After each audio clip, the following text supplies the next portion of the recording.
A story that I heard over from Rabbi Pesach Kron not so long ago. He said in Israel there's a wedding hall called the Wolf Hall.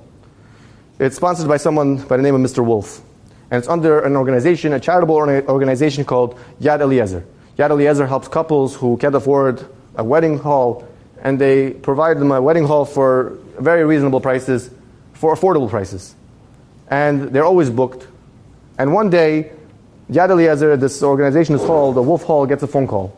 They get a phone call from somebody by the name of Mrs. Goldstein, and she says, I would like to schedule a date for my wedding. She says, okay, this is the only date that is available.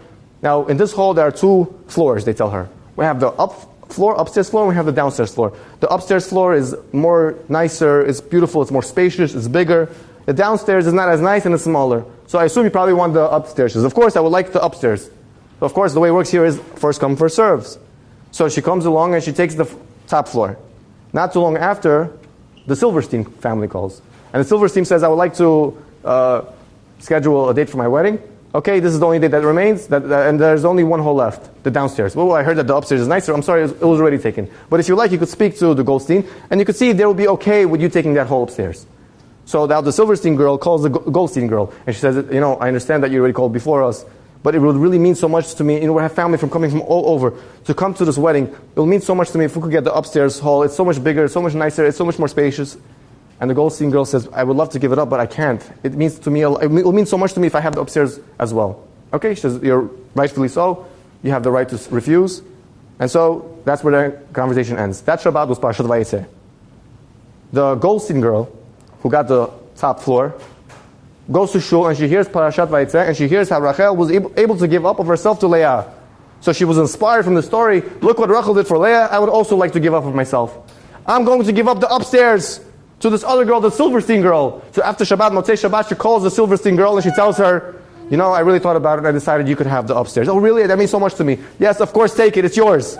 But people are going to get confused when they get to the hall. They're going to assume that really I'm supposed to be downstairs, you're supposed to be upstairs. It's okay, we're going to just put a sign. And it's going to be clear to everyone that really I'll be downstairs and you'll be upstairs. Okay, great. Everything works out. Comes the day of the wedding.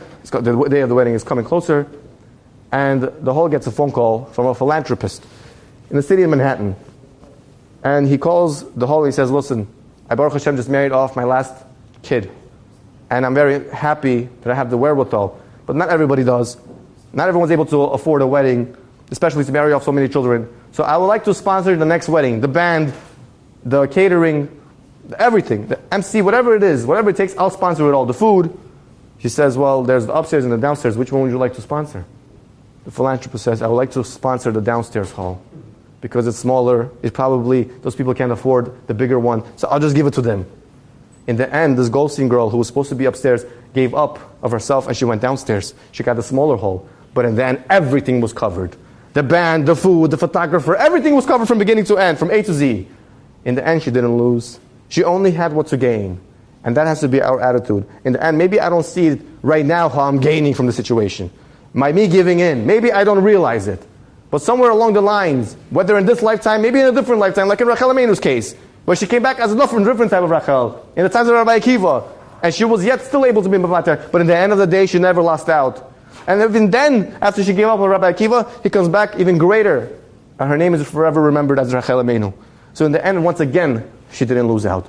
It brings Mashiach, it's able to bring the redemption, it's able to bring you a relationship.